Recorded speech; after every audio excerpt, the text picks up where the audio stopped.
Hi, welcome back to Rococo Couture. In this video, I want to give you a bit of a background as to why I made Rococo Couture and to give you a good understanding of how it can be applied to your home. Alright, so this image you'll see in a lot of our packaging, the butterfly, and I felt that was the essence of Rococo Couture.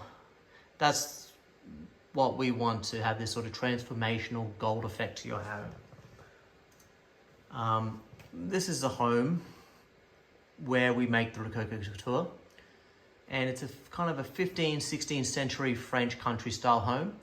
And Pavono is actually an Italian word meaning peacock because I have two sons that are peacocks. And that's kind of what inspired me a little bit. I saw the feathers, how all these little feathers made a bigger sort of bird, I guess. And that's what we have with the Rococo Couture. We have all these little pieces that come together to make bigger patterns, bigger, beautiful patterns. So this is known as a Pavono collection by Rococo Couture. This is a home I grew up in. Don't let the outside deceive you. Inside was very comfortable. Patterned flooring, carpets, and wallpaper. I guess that was the era, you know, patterned wallpaper, patterned carpets. Very stylish in its own right compared to what we have today, which is very devoid of color usually. So I grew up with that, and I lived in there till I was about 13, and then the house had structural problems and it was sinking, so we had to move. And we built this house. And this is what I kind of moved into, and it was a rather unfinished build, concrete floors, light bulbs hanging out of the ceiling, questionable structures that you probably wouldn't get away with today, but in that time you could. No landscaping, no window treatments, practically no furniture apart from a bit of outdoor furniture, whatever you brought from the old house. And we lived that way for quite a while. That's my cousin. He was a year younger than me, or a few months younger than me. And you can see in that period of time, from when I was 13 to when I was 25, we made some various improvements, tiling. We still had a lot of outdoor furniture. Furniture took time. I mean, bit of an investment. Window treatment took time. Lighting was one of the things that happened during that time frame, which was a step in the right direction for Rococo Couture. But just to give you a background of what we started with.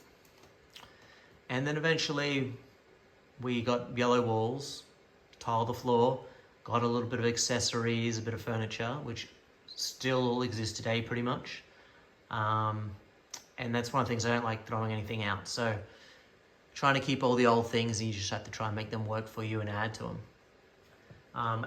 You notice the paintings. At the time I thought art galleries were amazing, so I wanted that as more of a concept. It's a place where you sat and enjoyed art with your friends, had a conversation, so you had a lot of seating areas surrounded by as many artworks as I could hang on a wall without looking too cluttered. And started moving in with a little bit of the chandeliers you can see here in the top corner. And again, another step direction towards Rococo Couture. That's the other view. Sculptures, crystal vases, silk flower arrangements. I experimented quite extensively with them, tried to make them as big as I could.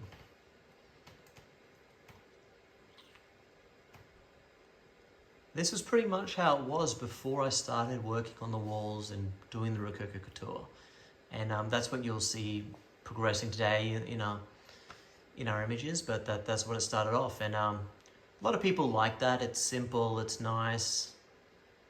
It's a little bit boring, and it's a little bit like what everyone else has. So it doesn't quite have that special element. It's not really personalized so much. And if you take the paintings off the wall, you pretty much have nothing. So that's had a bit of an empty feeling. And I think I see a lot of customers, or even our early customer, having that same sort of issue. I think, you know, they wanted to make their house special. They wanted to take it to that sort of special family home or personal embassy, and Rococo Couture is a way to get there. And another view, and you can see here I've started to do the ceiling. Versailles has this, in France, Versailles is this palace, and it has this room which is called the Hercules room, and it's very common to get a vinyl printout of that ceiling, so I thought I'd start with that. And a local supplier, I was able to buy these rings and paint them and put them up, and that was pretty much the first piece to start saying, okay, we need to decorate the walls, we need to decorate the ceiling in a very traditional manner.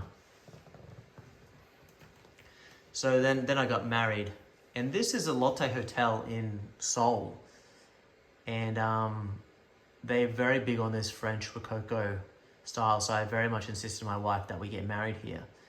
Patterned floor, fresco painted ceilings, gilded walls, and you can see the wall patterns here.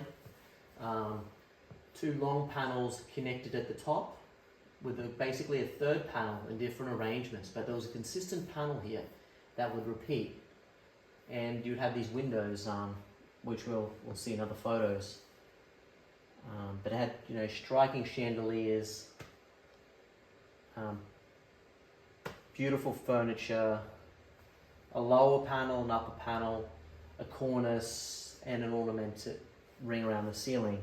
So those were kind of elements which I kind of documented while I was, enjoying the wedding venue. And I figured that's what we want to do. We want to give people something like this. We want this for ourselves. So I immediately started to think how I could make it.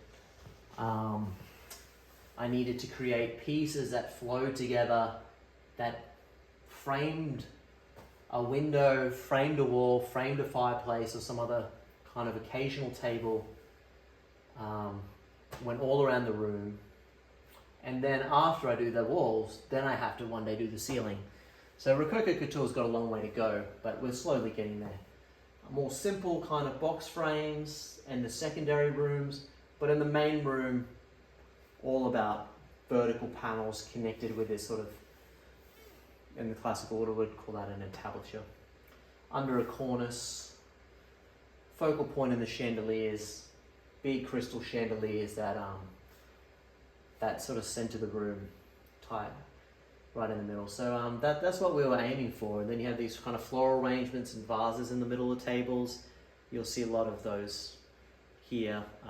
You almost can't have enough of that. So that gives it a bit of a spring vibe, makes it feel alive, and it balances out the heavy gold. So something soft and delicate, something heavy and rigid and strong, gives a good balance, good composition. So yeah, no, the wedding was great. I enjoyed it thoroughly, and it inspired me to try to do this at home. Turn my living room into one of these function sort of rooms for your family, for yourself, for your everyday living. So there, that's it. And so this room is called the Athena Garden. So it has that sort of Greek, feminine kind of focus on the garden. And it had that concept, felt garden outside, felt garden at the top of the fresco, and the outside and the top kind of joined together. So like this was almost like a window where you're looking back out, even though it was a solid painted finish. But I figured we need a concept for a room as well. It needed a name, and that had to kind of tie into its design.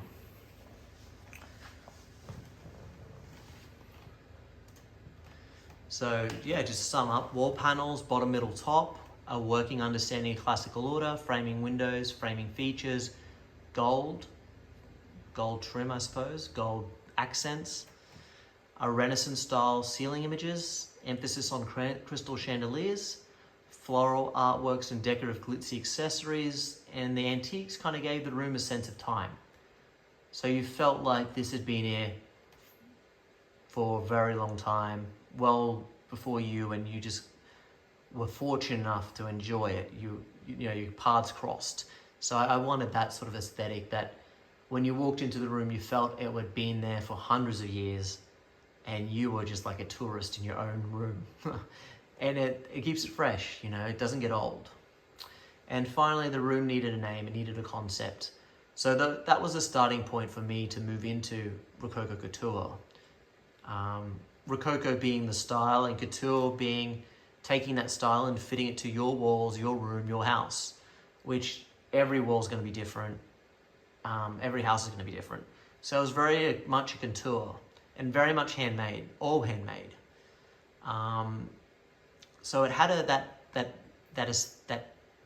texture of a bit of a roughness, a bit of a wear, individual wear on every single piece that really kind of signaled that it was something special and timely. So I felt those were very important to the heart of Rococo Couture. And so the following videos you'll see the Rococo Couture coming together in the room. At the moment I'd say it's about 30-40% done, so we've still got a long way to go, and every time you see a panel up, that's a potential product that you may want to transfer to your home. And we'll definitely at some point have that in the store, have that priced really well for you. And just keep tuned. You know, we have to look at the ceiling one day, we have to look at the cornices, whether they can be Rococo Couture or I need a more traditional product. That's something I'm thinking about at the moment. But, you know, hopefully I can make it work and make it work for you too. So thank you for your time. That's it for this video. You'll see more videos now about the panels, and I encourage you to look at the demonstrations of each panel that will be up in their own individual videos, as well as how I tackle various walls to give you a bit of confidence, a bit of insight, and if I can do it, you can do it. So thank you for your time, and we hope to see you more and add Rococo Couture to your home.